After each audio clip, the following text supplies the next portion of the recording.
பச்சை கொடி காட்டிட்டாரா விஜய்? டிட்டோ விஜயகாந்த் பாணி வருது போல.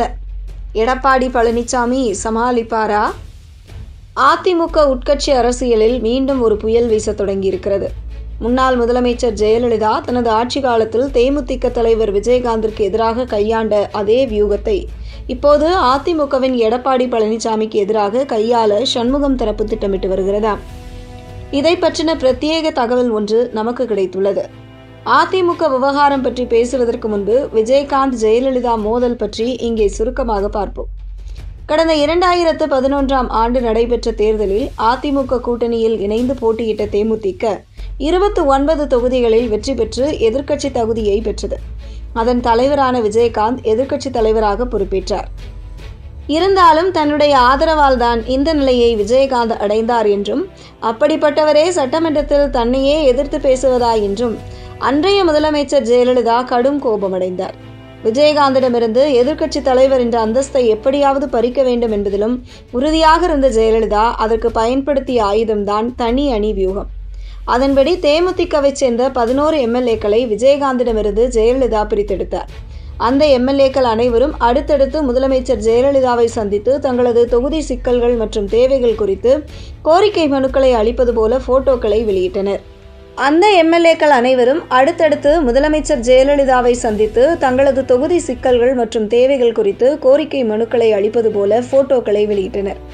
சட்டமன்றத்திலும் அவர்கள் விஜயகாந்திற்கு எதிராகவே குரல் கொடுத்து ஒரு தனி அணியாக இயங்க தொடங்கினார்கள்.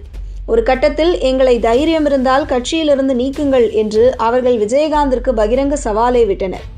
ஆனால் அவர்களை கட்சியிலிருந்து நீக்கினால் அவர்கள் தங்களின் பதவிகளை இழக்க நேரிடும், எதிர்க்கட்சி தலைவர் பதவியை பறிப்பதில் சிக்கல் ஏற்படும் என்பதால் அவர்களை விஜயகாந்த் நீக்கவும் முடியவில்லை.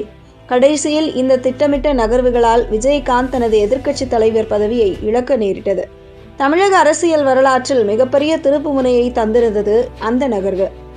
இதே அதிரடியைத்தான் இப்போது அதிமுக பொதுச் செயலாளர் எடப்பாடி பழனிசாமி விஷயத்திலும் செக் வைக்க சண்முகம் தரப்பு முடிவு செய்துள்ளதாம். அதாவது அதிமுகவில் அதிருப்தியில் இருக்கும் முக்கிய நிர்வாகிகளையும் சட்டமன்ற உறுப்பினர்களையும் ஒன்றிணைத்து சட்டமன்றத்திலும் வெளியிலும் எடப்பாடிக்கு எதிராக ஒரு தனி அணியாக செயல்பட வைப்பதே இந்த திட்டத்தின் முதன்மை நோக்கமாகும். இந்த யோசனையை வெறும் திட்டமாக மட்டும் வைத்திருக்காமல் அதனை செயல்படுத்துவதற்காக விஜயிடம் சண்முகம் தரப்பு கொண்டு சென்றுள்ளது. எடப்பாடி பழனிசாமியை அரசியல் ரீதியாக முடக்குவதற்கு இதுவே சரியான தருணம் என்பதை உணர்ந்த விஜயும் இந்த தனி அணி யோசனைக்கு தனது முழு சம்மதத்தையும் தந்துவிட்டதாக சண்முகம் தரப்பில் தகவல்கள் கசிகின்றன. அதிமுகவின் அதிருப்தி கோஷ்டி நேரை திரட்டி எடப்பாடி பழனிசாமிக்கு அரசியல் ரீதியான நெருக்கடிகளை கொடுப்பதன் மூலம் வரும் தேர்தலில் அதிமுகவின் செல்வாக்கை கணிசமாக குறைக்க முடியும் என தாவேக்கவினர் கணக்கு போடுகின்றனர்.